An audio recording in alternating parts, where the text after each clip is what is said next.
Welcome to topic 6. It's our second age category in module 2, and we're going to be looking at our children transitioning to school and starting their first few years in school. So we're looking at those ages from 5 through to 8. Let's see what's in our booklet today. As we look at our topic 6 booklet cover, we can see 5 children, and they're all of that age which we'd see in those first few years of school. And really by now we'd be expecting them to be speaking clearly. We'd expect their speech sounds to be correct. We'd expect them to be forming nice, clear sentences. And we'd expect their language skills, that is their ability to understand what others are saying and constructing their own spoken sentences. We'd expect that to be going really well too. So let's look at what we might need to do to work effectively with these early primary school students. And that is from kindergarten through to year 2, or it might be known as reception or prep, or even by a different name wherever you're watching this from. But it's basically that first year at school where children are probably 5 turning 6, or they might even be still 4 turning 5. We've got our first page, which is a copy of the topic 6 handout. And you'll notice down the side, I've listed all the clusters. So we're going to have a good look at clusters today. That's consonant clusters. Page 2 has the same format as page 2 in topic 5. So we're going to be doing the same written activity and now looking at the next layer of sounds, which is our 4 to 4.5-year-old sounds. On page 3, we're also continuing with the same theme we had for topic 5, and that is to look at our common errors in that transition to school age and to look at our common articulation programs for this age. On page 4, we're looking at this idea of helping our clients to start happy and to build trust with them.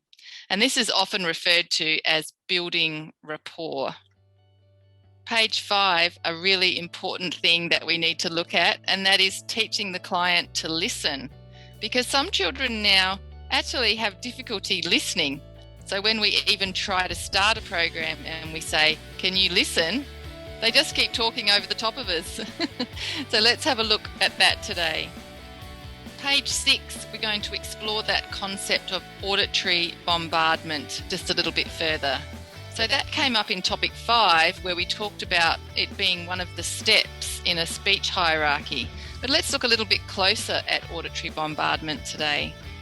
Page 7, we have an activity looking at our speech hierarchy. So you'll be able to find that one in your activity booklet. Page 7, we have a written activity where we're going to be looking at our speech hierarchy. So this will be in your activity booklet. Page 8 is the answers. So building rapport, teaching children to listen, looking further into auditory bombardment. These are all really important parts of an articulation program. So by taking the time today to look at those areas, it's really going to help you to be able to deliver an articulation program in an effective way.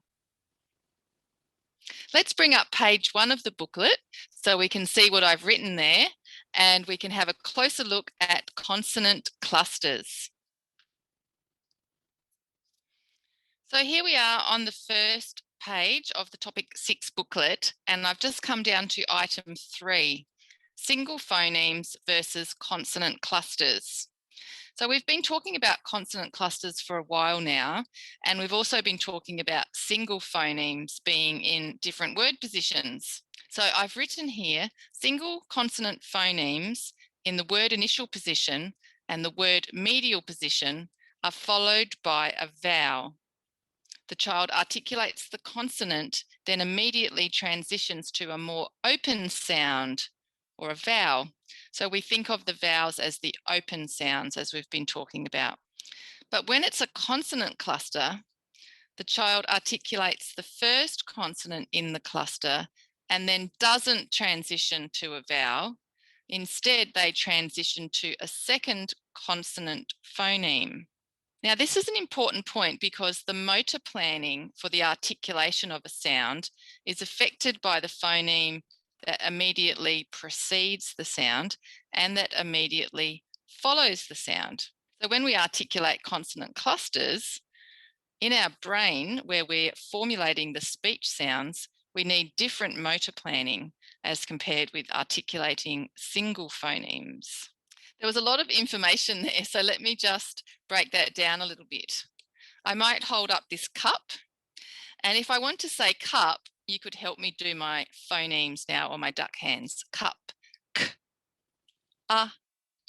p. So when I say k, I've got the single phoneme k, and then I go to and that's the short vowel, And can you see it is an open sound, isn't it? I even open my mouth. K, and then I go on to p, the voiceless plosive at the front. K. What's that one? Voiceless plosive at the back. K, voiced short vowel. P, voiceless plosive on the lips. So you probably don't even think about it when you're speaking, but when you're going to make the k in cup, your mouth is already getting ready to then do the And so the actually impacts on how we plan for the k. And then we've said and then we go to say the p, and the comes before the p. And as we're saying we're already planning for how we're going to say p. And actually these different sequences of sounds require planning up in the speech center in the brain.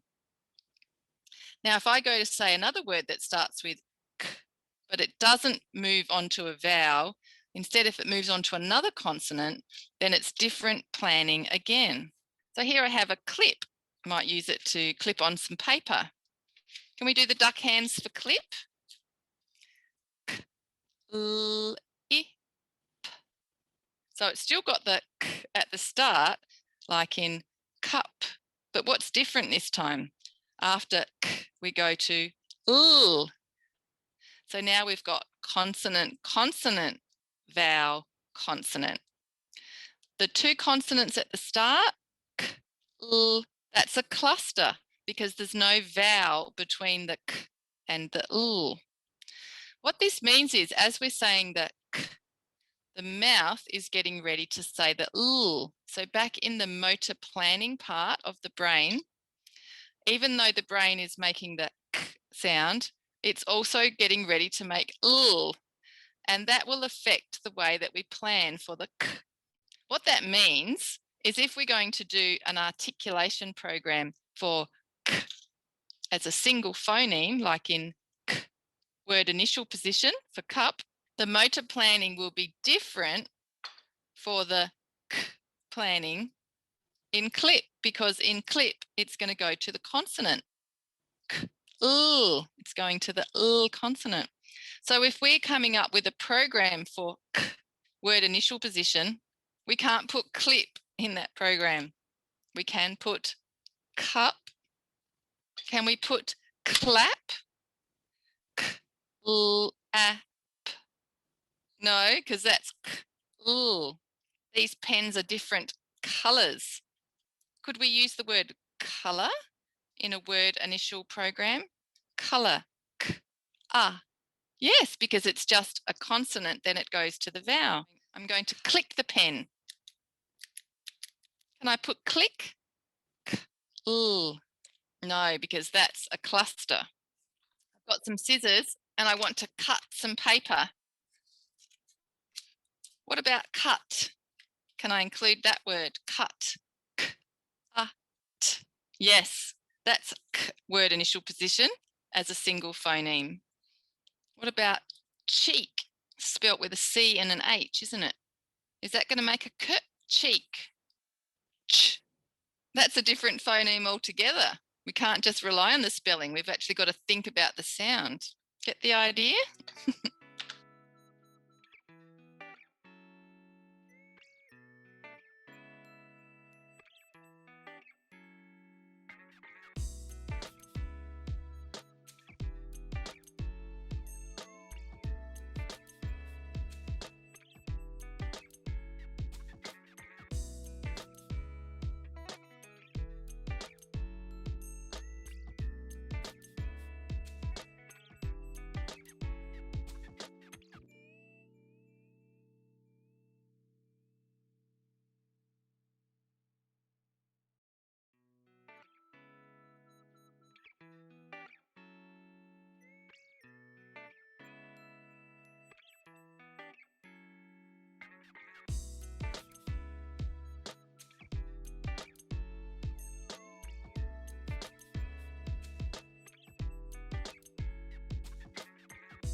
So down the side of the handout, we have some different consonant clusters. And possibly before doing this articulation course, you might not have even thought about the concept of clusters.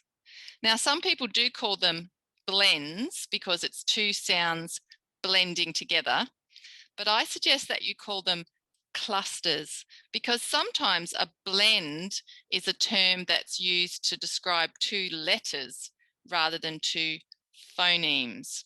Let's bring up the whiteboard to see what I'm talking about.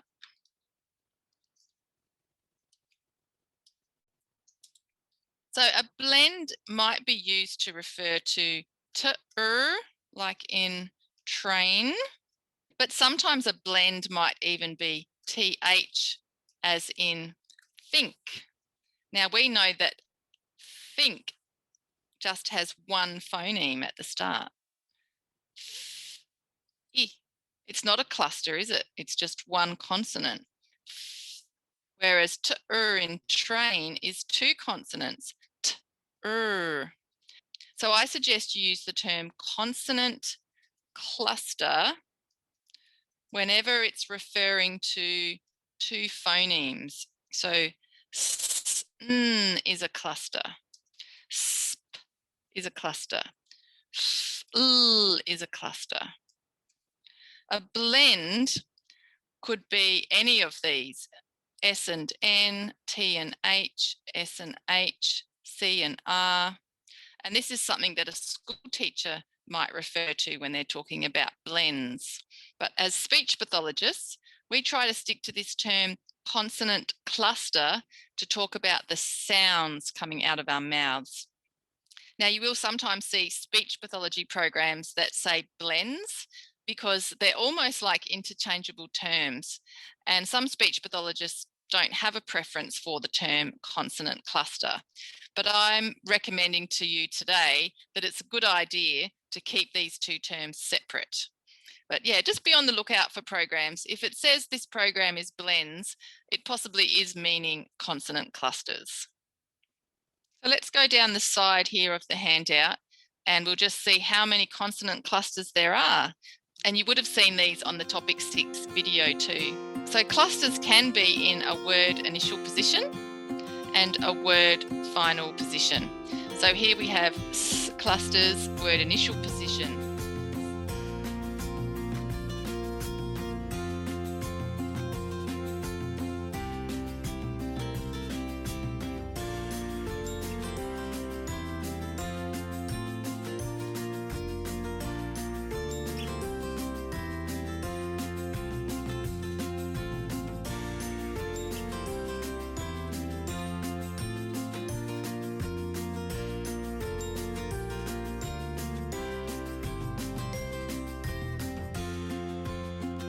The last section of this page brings up an interesting concept. It says the p, t, and k phonemes used in SP, ST, and SC or SK clusters are pronounced without the usual puff of air.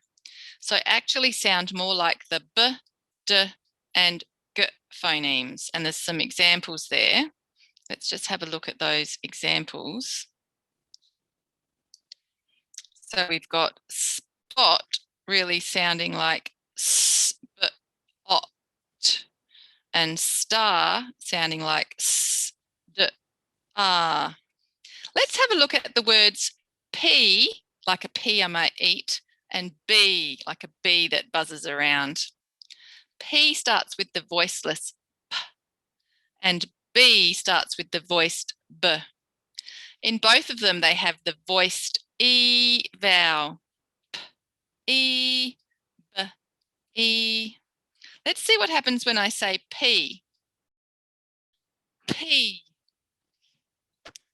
P. Wow, it's a really big puff. What happens when I say B? B. B.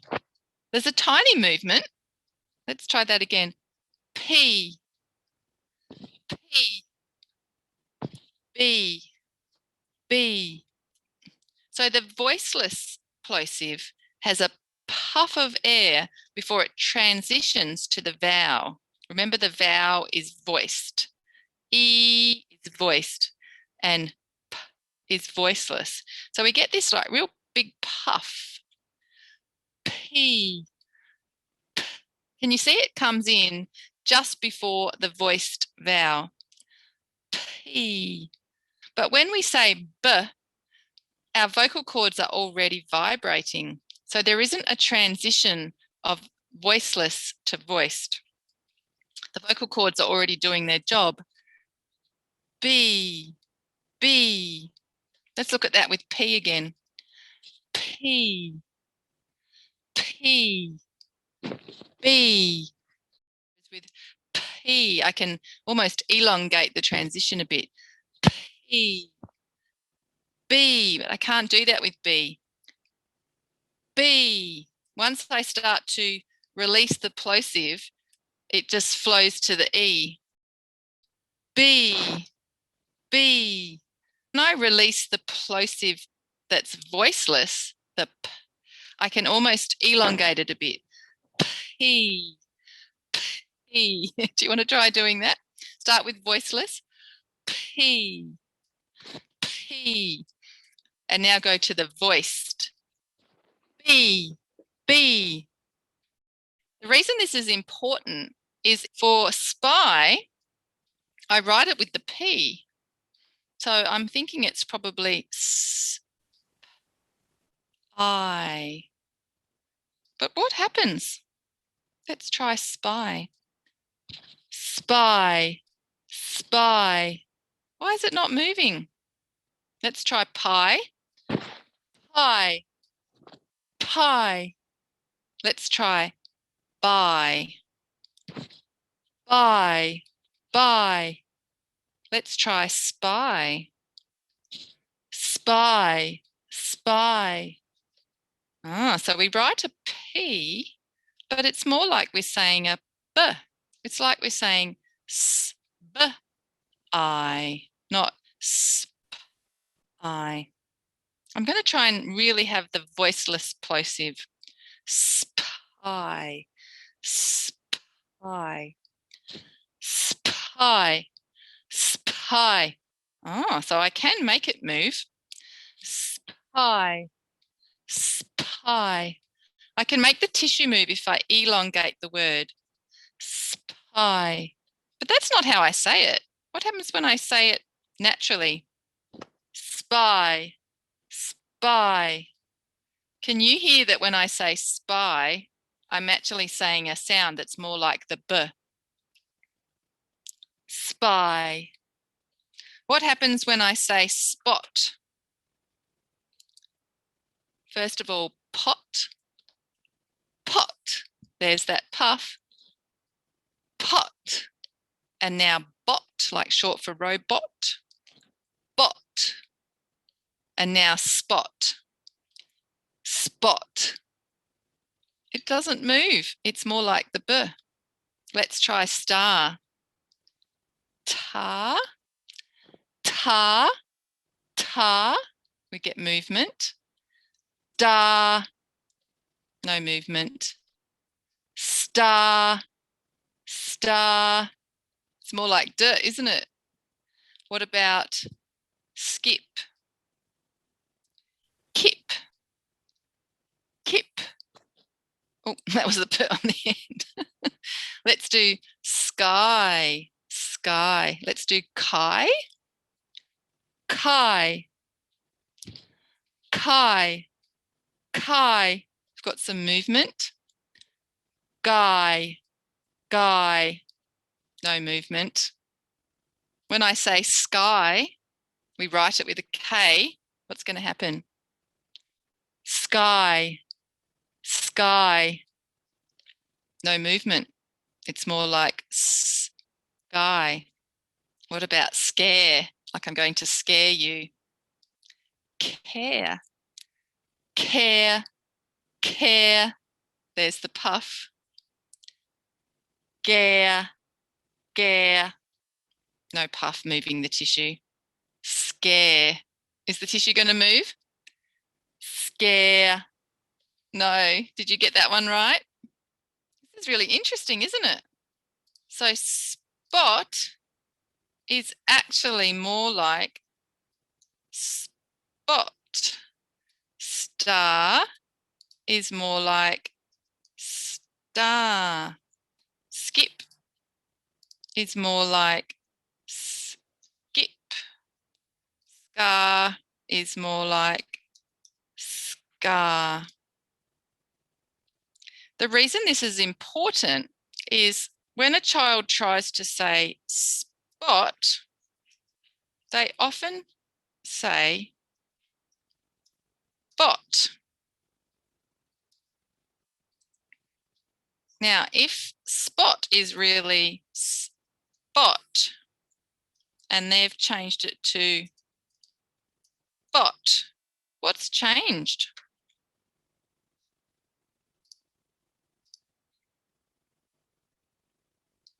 Just the s is missing.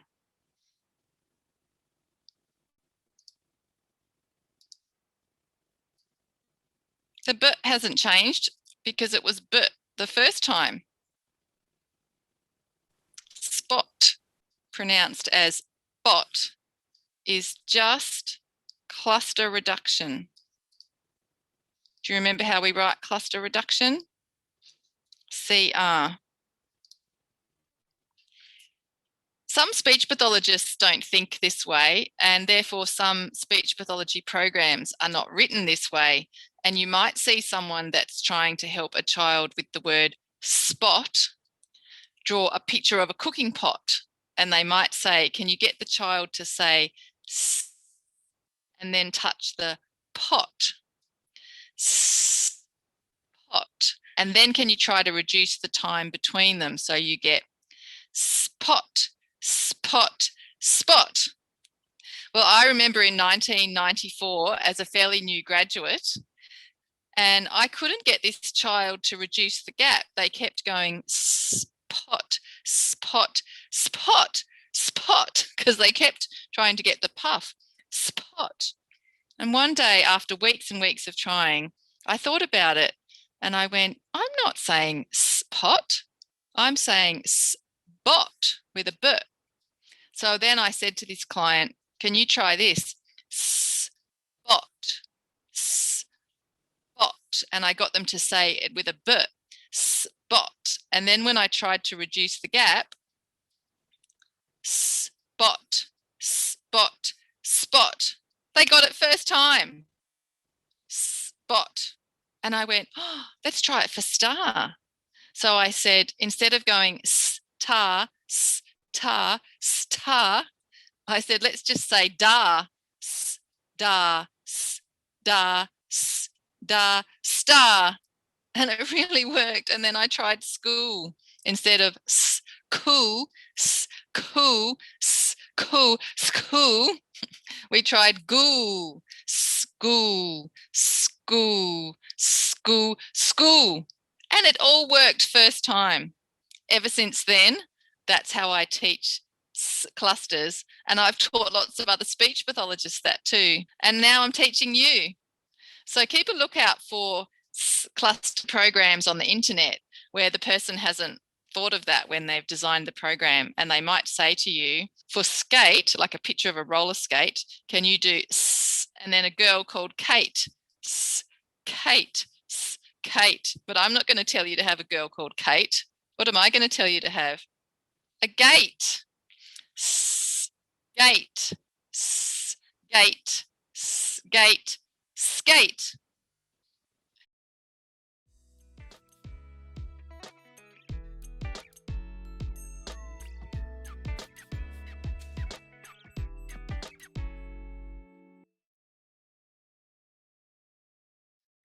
If we wanted to help a child with this word, we wouldn't be modeling Kate, like a girl's name, because then we would be adding in that puff, and we know that the puff isn't there. We actually want to model skate, skate, so we can help them to join it up with skate. What do you think a child might say who's leaving off the S? Would they say, I'm going to go kating? or I'm going to go gating. Gating or gating? What does your instinct tell you? I'm going gating, or I'm going gating. I'm going gating. I'm going gating today. I'm going gating today. It's going to be gating, isn't it? Because gate with cluster reduction means the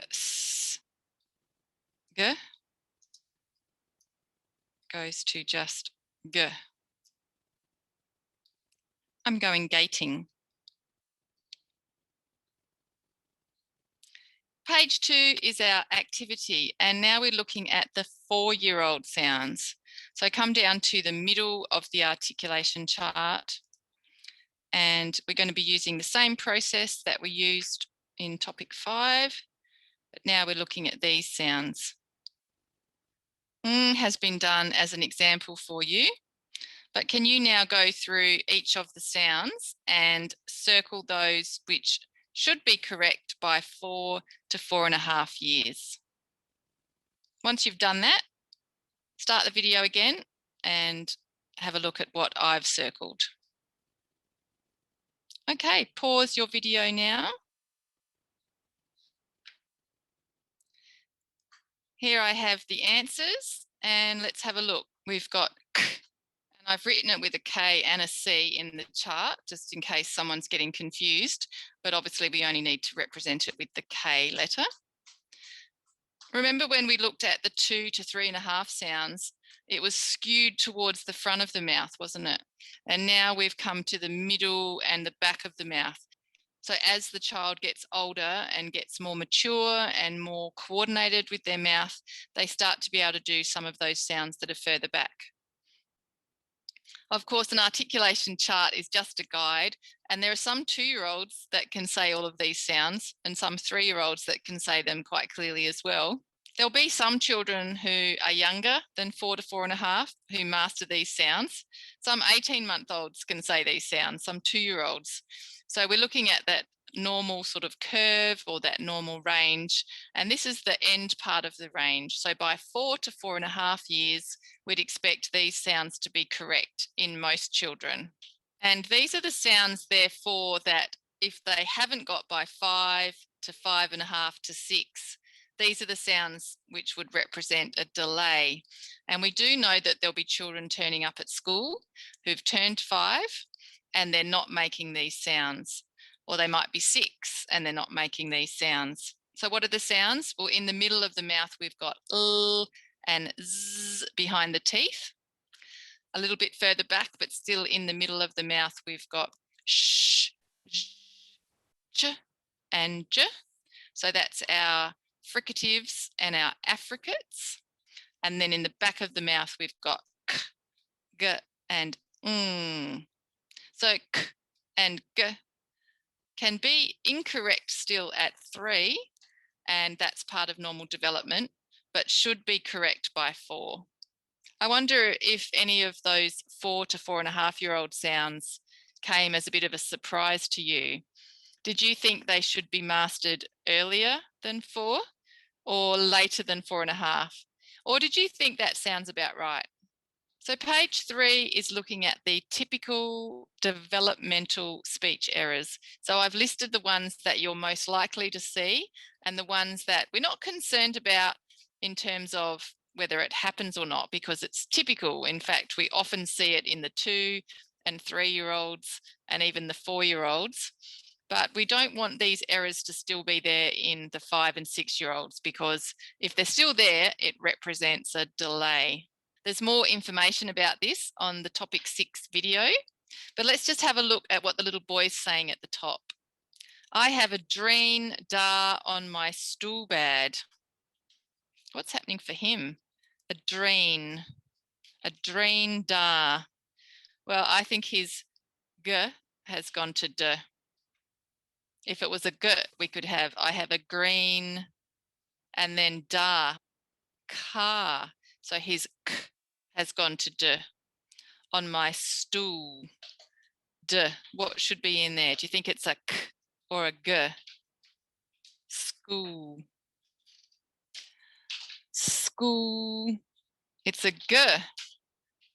I have a green car on my school. So there's another example of his g going to d. Bad. Bag. So again, g going to d.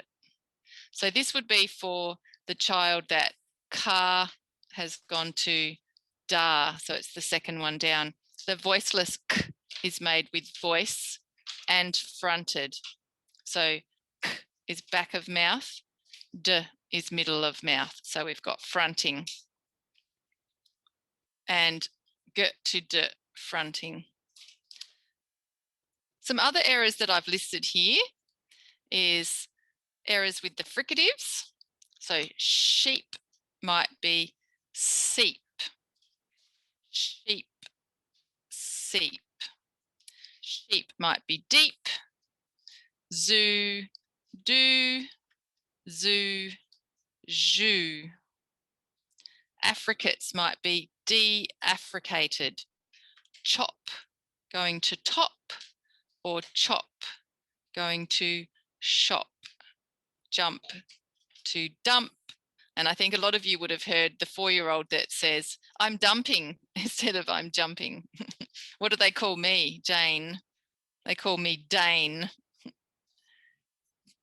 And then with our liquids, another really common error, light going to white, the glide, so it's gliding, or light going to yite, also called gliding because y is also a glide. And therefore, the sorts of programs you might see are programs for the k and g sound, and they're often worked on in a pair.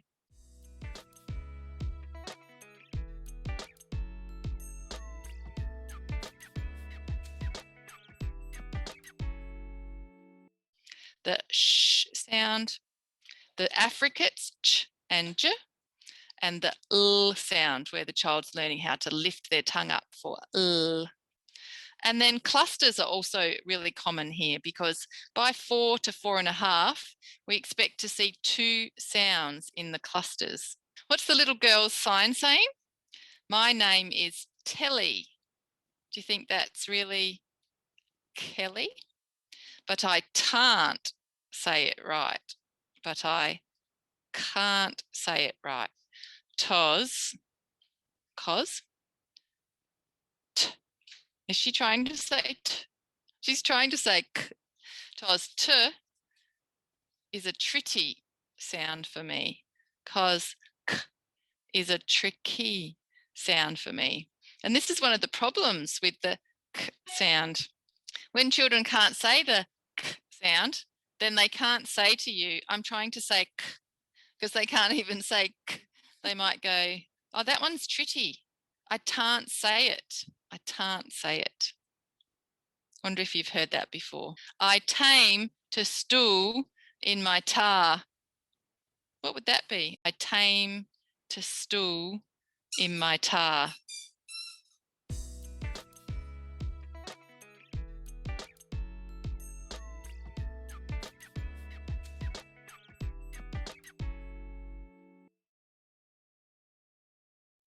I'm sure you're starting to get an idea as to why we really do need to build trust. Do you remember the activity you did in topic 5? How it really took you out of your comfort zone? And we're going to have children that say, I can't do it. I can't say it, or I daren't say it.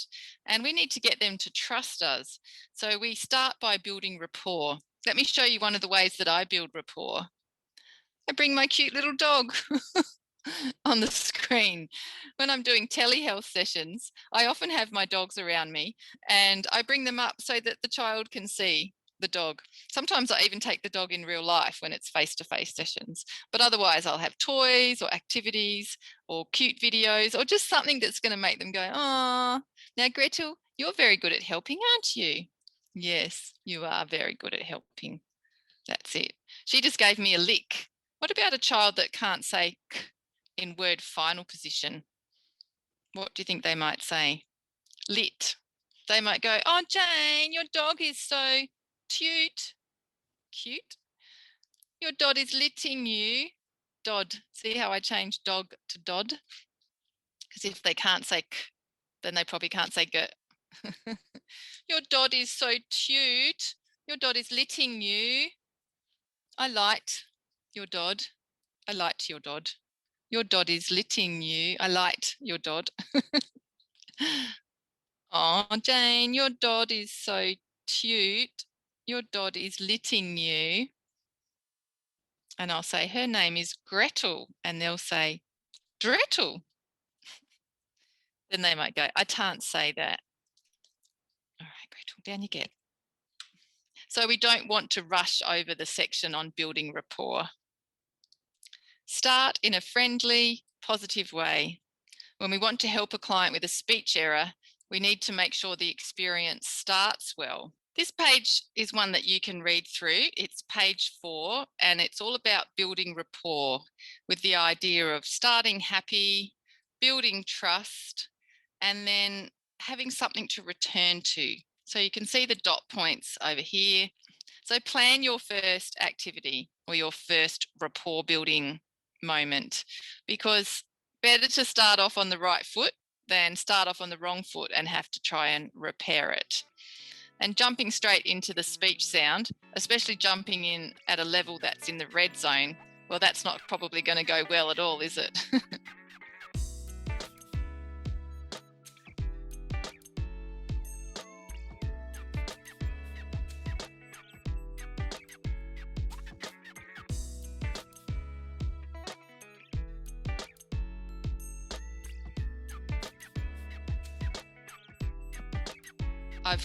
We have a positive position to return back to if needed, such as, hey, should we play that fun game again before we do any more sounds?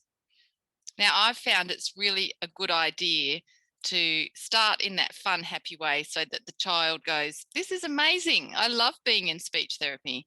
And then you can go back to that happy game or that happy activity at any point throughout the session if you notice your client has dipped into the red or the black. The handout says halfway down, the table below shows activities and things to consider when planning for rapport building for an L to W word initial position. So the L phoneme glided to the W phoneme in the word initial position. So let's have a little bit of a look at what's written down. And it's saying here that the first step when you're working with the child, and remember, this might be like a 5-year-old or a 6-year-old. The first step is to spend about 3 to 5 minutes on rapport building. The suggested activities and considerations: choose a reliable and quick activity, such as completing a puzzle, reading a book, or exploring a few toys. If possible, you can include items that have L in word initial position. So, for example, it could be lion, lizard, or any other animal starting with L, like leopard. So we're aiming to help the client relax and get into a fun learning mode. We haven't got lion and lizard so we can say, don't forget your L. It's actually so we can just see when they're playing with us and they're not concentrating on speech sounds, if they are using the L correctly or incorrectly. And this is a really good starting point. So imagine you might get a book about a lion and say, why don't we have a go through this book? And you'll show them some pictures and you're just encouraging them to just chat naturally. You might go, oh, what color is a lion? What do you think it likes to eat? Have you ever seen a lion at the zoo? What sound do they make? And throughout that, you're likely to get natural chatting. Now, if you're getting, oh, I did see a lion at the zoo. Yeah, I really liked it. You don't need to correct. You might jot down a note if you're that sort of person that likes to take notes, or you might make a mental note and go, yeah, this is definitely the right goal for this child still, because they just said lion instead of lion, and they just said wike instead of like. Sometimes when you do the rapport building, you might get the opposite result. You might get, oh yeah, I really like lions, lions, and you'll see this effort. And then in that case, you can praise them. You can go, oh, you're talking about lions, and I saw your tongue go, well done. So if you do hear the being used correctly in the rapport building, then you can praise it. Sometimes you get inconsistency, like, oh yeah, I like lions. Oh yeah, I like lions. Lions, yeah, I like them. And what that'll tell you is they've learned that lion needs the new way, but they don't realize that like does as well. Maybe they went home and they practiced on the sound at the start of lion, but they haven't practiced it in like. So that's kind of an inconsistency. Another way you might hear inconsistencies is them saying lion correctly and then the next few times incorrect and then the next few times correct. So they might go, oh, look at that lion. Yeah, lion. Yeah, that's a lion. Yeah, I like lions. And you'll be going, oh, have they got it or haven't they got it?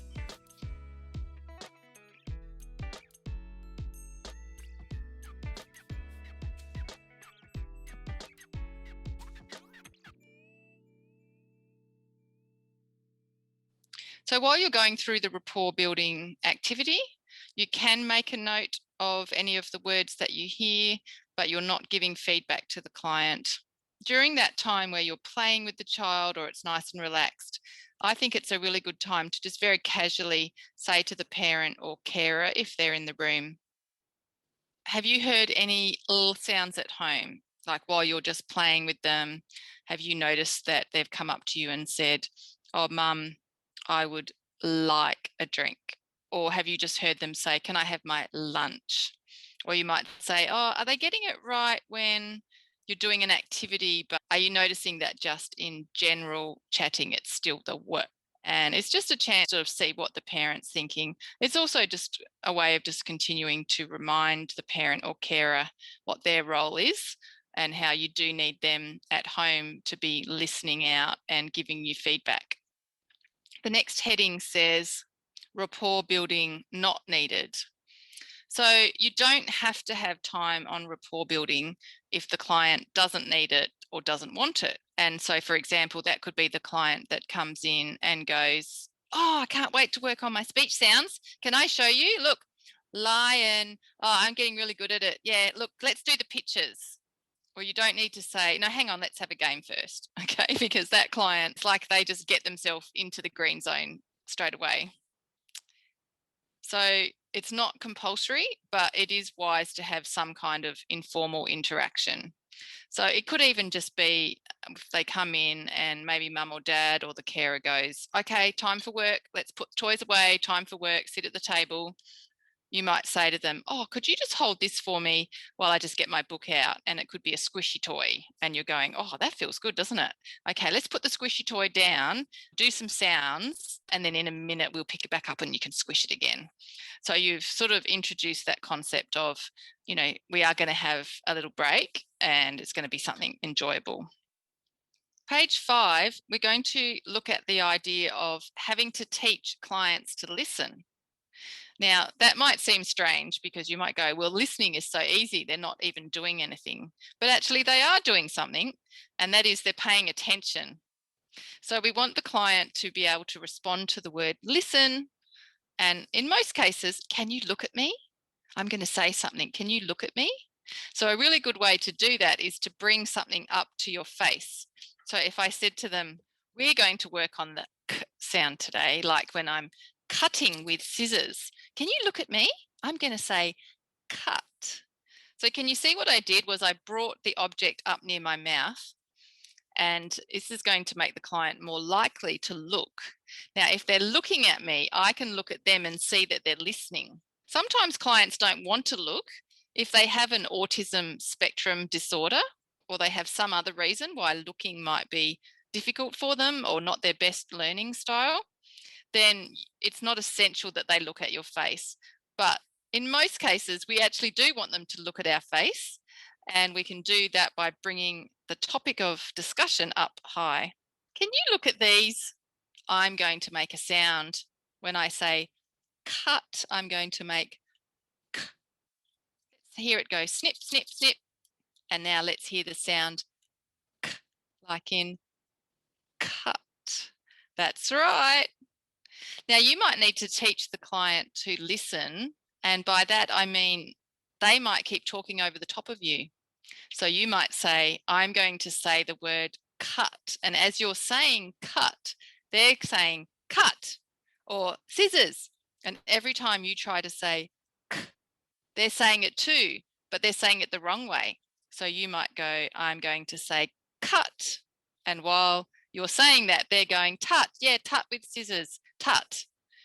And so they're not hearing your correct model, cut. Instead, they're hearing their incorrect production of tut.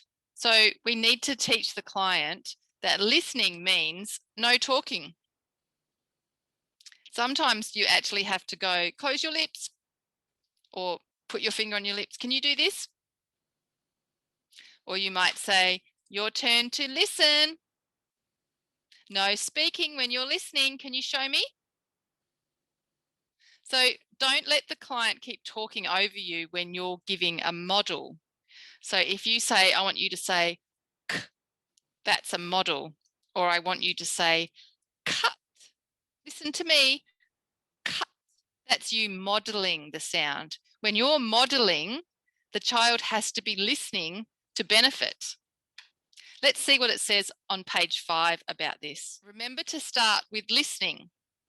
Modeling the new speech sound in a slow, clear, and slightly loud way is one of the best things you can do to help a person with learning a new sound.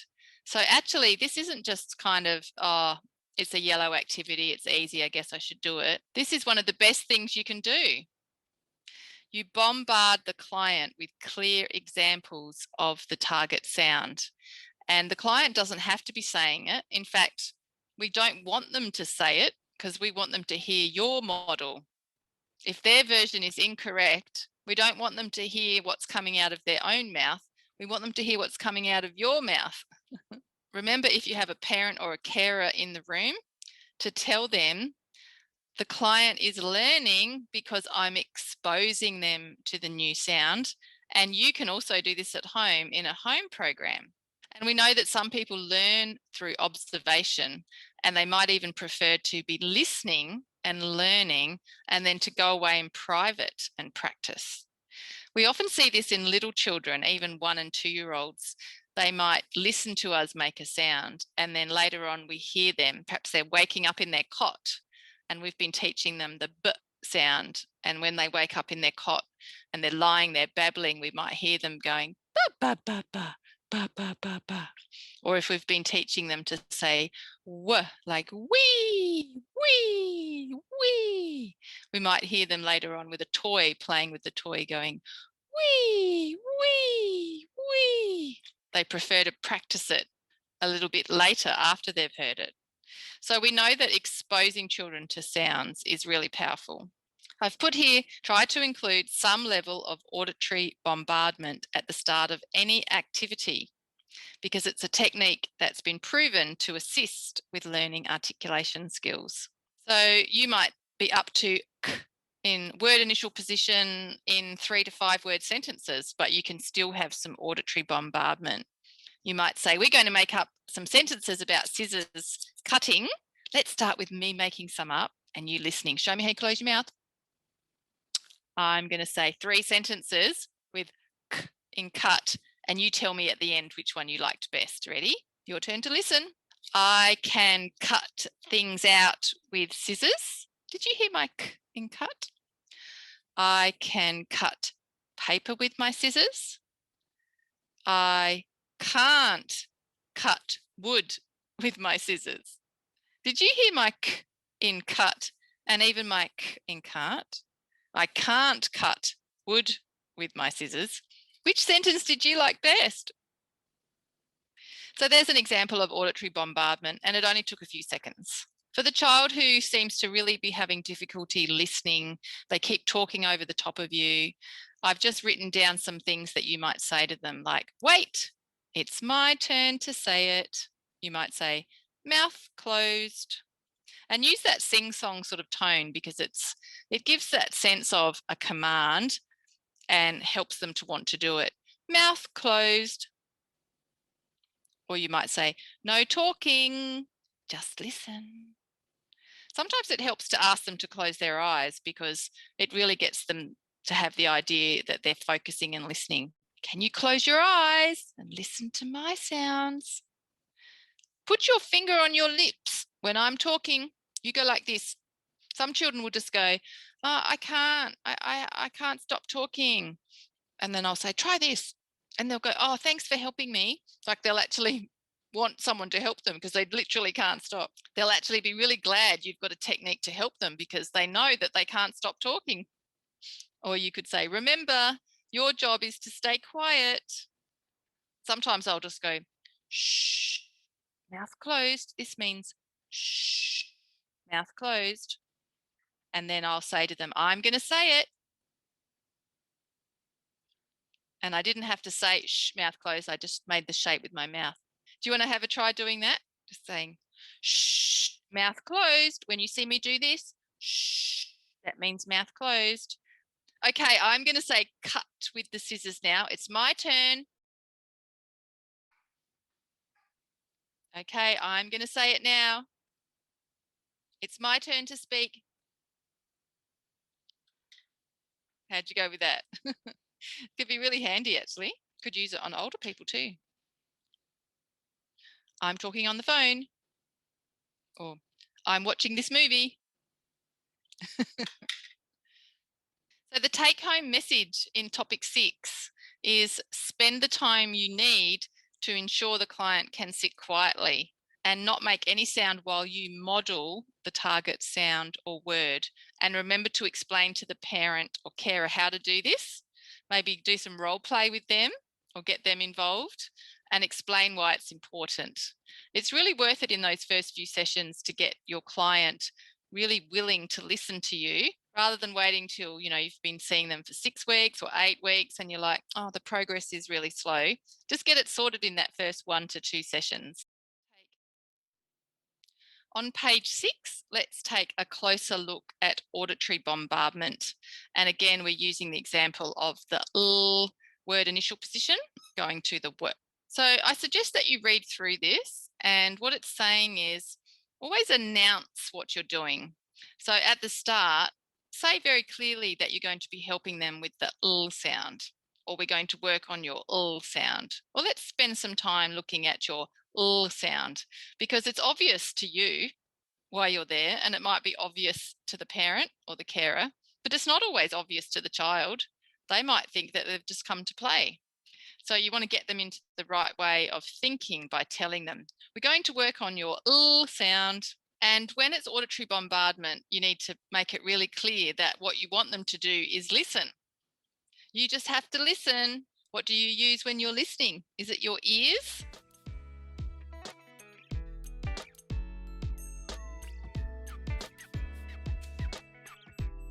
Auditory bombardment during general conversation could be when playing a game, reading a book, talking about a picture, or exploring a toy. When you're doing auditory bombardment, say the sound in an exaggerated way and say it with L in the word initial position, if that's the position you're working on. You want your L sound to be slightly slower, clearer, and louder than usual. And explain to the parent, oh, my speech sounds a little bit unnatural, and that's deliberate because I'm trying to draw attention to the L sound. One of the reasons why we need to exaggerate at first and draw attention is because if a child can't make a sound, it could be that they're not paying attention to that sound. They're not noticing that the way they say it is different from how other people are saying it. So we actually have to make them aware of the sound and how other people are saying it. For example, if I'm not drawing attention, I might just say, I like water. Can you say that? And then they might just go, I like water. Because I didn't really point out what I wanted them to pay attention to. But what if I said, I like water? Did you hear my sound when I said like? Could you hear it? I like water. I like water. Did you hear my sound? You don't have to say it. Just listen to me. Listen to me say it. I like water. When I say like, I need to have my sound. I like water. Maybe at home, mum or dad could say to you, would you like some water? So we're saying it a bit louder, a bit slower, and more clearly than usual. Because would you agree if I speak fast or just naturally? I like water. Do you? I like water. Do you? It's kind of lost, isn't it? So we really need to slow down to make the client aware of how it should sound.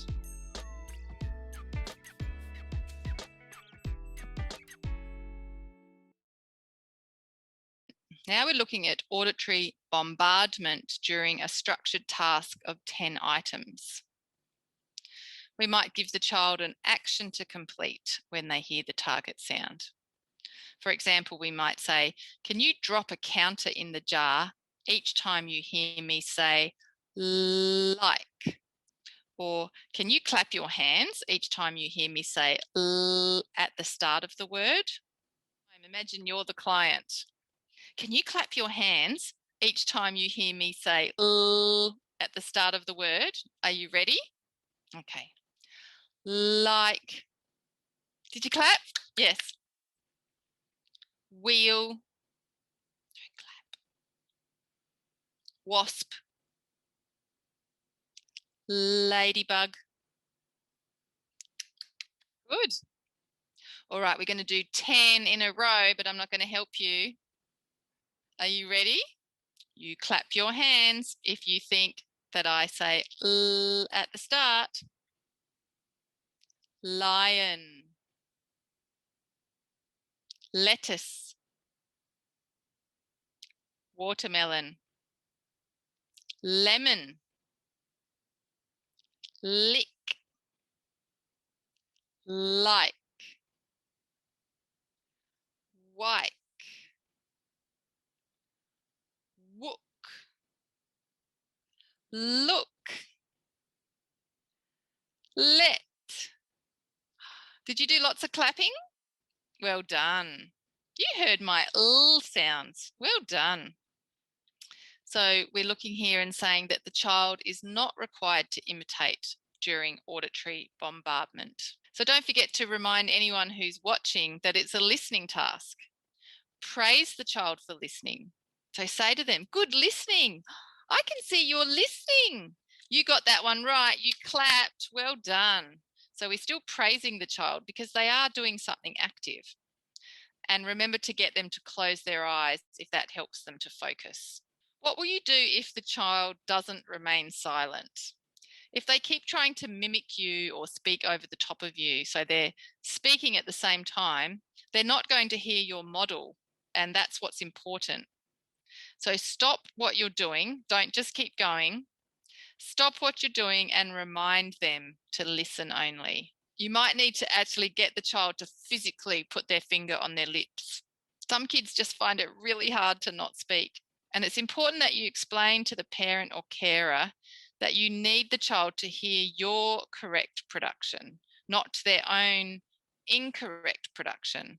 And as you're demonstrating that, you're helping to set that parent or carer up for when they are the one going through some activities at home.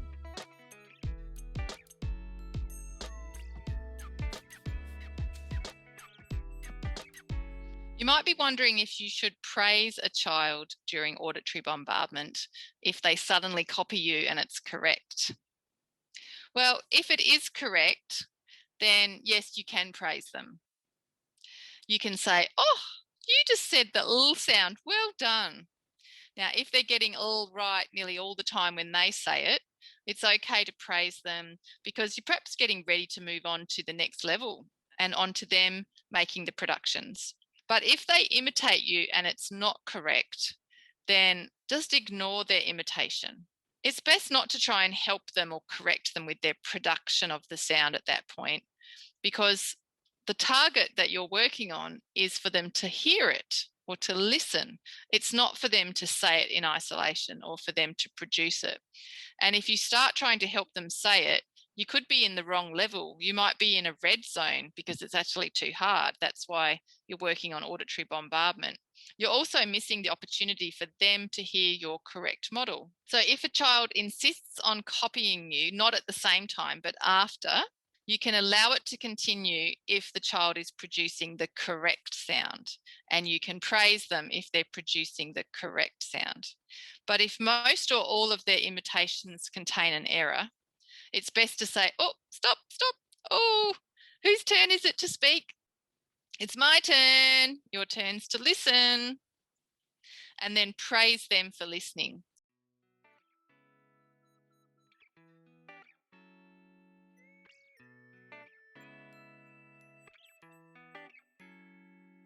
If you're really having trouble and they just won't stop imitating you, and each time they imitate you, it's incorrect, just try bringing in a new activity for them to do. See this lid? I can tap it. I can tap it. I can tap it with the clip. Each time I say it, can you tap it with the clip? And you don't have to say it, because the game is that I say it and you listen. Are you ready? You tap when I say it. Like, oh, well done. You're so good at listening. You're really good at that tapping. What do you want to do next? Do you want to tap it on the other side? Try to get them involved in their part, and therefore you can keep reinforcing for them not to speak and praising them for listening. So you can see that page 6 is a resource for you to read over. And I'd probably read over this page before you go and deliver the articulation program, as a reminder of how to use auditory bombardment. So you might even make up a folder of resources that are really useful, and you could have a copy of this one that you have in and go, right, why am I doing auditory bombardment? How am I going to do it? How will I explain it to someone else why I'm doing it? What will I do if they're not silent? What will I do if they keep imitating me and their sound is incorrect? Okay, we're up to an activity now. Would you like to get your activity booklet? So we're looking at the 12 steps in the speech hierarchy. Shall we review those before we do the activity?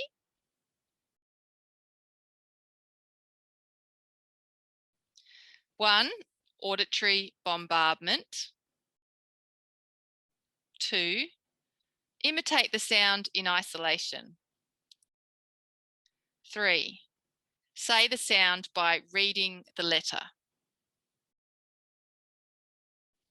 4, imitate syllables, also known as CV words. 5, say the syllables or CV words without imitation. So it could be being cued by a picture. 6, imitate single words. 7, say the single words without imitation. So now the child has to label the pictures on their own so they can use their memory. 8, imitate some 2 and 3 word phrases. 9, say some 2 and 3 word phrases without imitation. It could be that they make up their own phrases. If they can read, it could be they read some short phrases. 10, imitate the word at sentence level. 11, say structured sentences without imitation. That might be a picture and the client's going to make up a sentence about that picture. And then 12 is the general talking about items containing the target sound. So it could be describing the scene, or it could even be getting them to read a passage, but it's like a full paragraph. So it's more of a naturalistic way of speaking or reading. Down the left-hand side of this activity, you're going to go through each item, and now it's by way of letter, and see if you can join it up by drawing the line. So for letter B, it says, see these letters? They say L. So you're teaching the child about the letters or reminding them that it says L. Can you point to each letter and say the sound it makes? Remember to use your tongue. You're giving a clue. Remember to use your tongue, but you're not going to say the L sound for them to imitate. Instead, you're encouraging them to touch the letter and then make the sound. So what step is this like in the hierarchy? And we've done this one as the example. It's like 3, say the sound by reading the letter. Let's do one more together. Let's do letter A at the top. I'm going to say the names of these pictures. You say each one after me, okay? Leaf. And then the client would say leaf. Oh, good L sound. Leg. And the client says leg. Lunch. And they say lunch. What's this one like? Would you agree that they're words? So we're coming down a little bit. And would you agree that there's imitation? So it's going to be imitate single words, number 6. Okay, get the idea? Would you like to stop the video and have a go doing this activity? Then come back on to see the answers.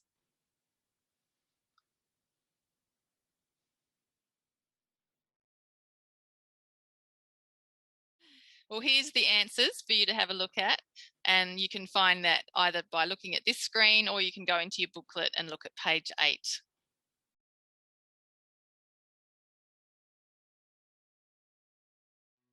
I wonder how you went with that. Was that easy?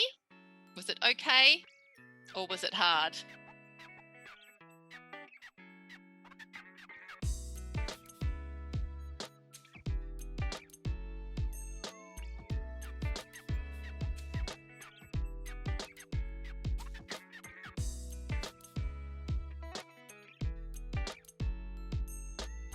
Interesting looking at some of those tips that are going to help you as you deliver the articulation program, whether that's thinking about the rapport building, getting the client to listen, and using auditory bombardment, and also thinking about the steps in the hierarchy. Now, that's a hierarchy with 12 steps, but every program could be a little bit different, especially if you download a program that someone else has made from the internet. They might have 5 steps in their hierarchy or 20 steps in their hierarchy. It'll just depend on how they've structured it. And don't forget to go on the internet this week or to talk with colleagues and look for some of those programs that are typical for this age group.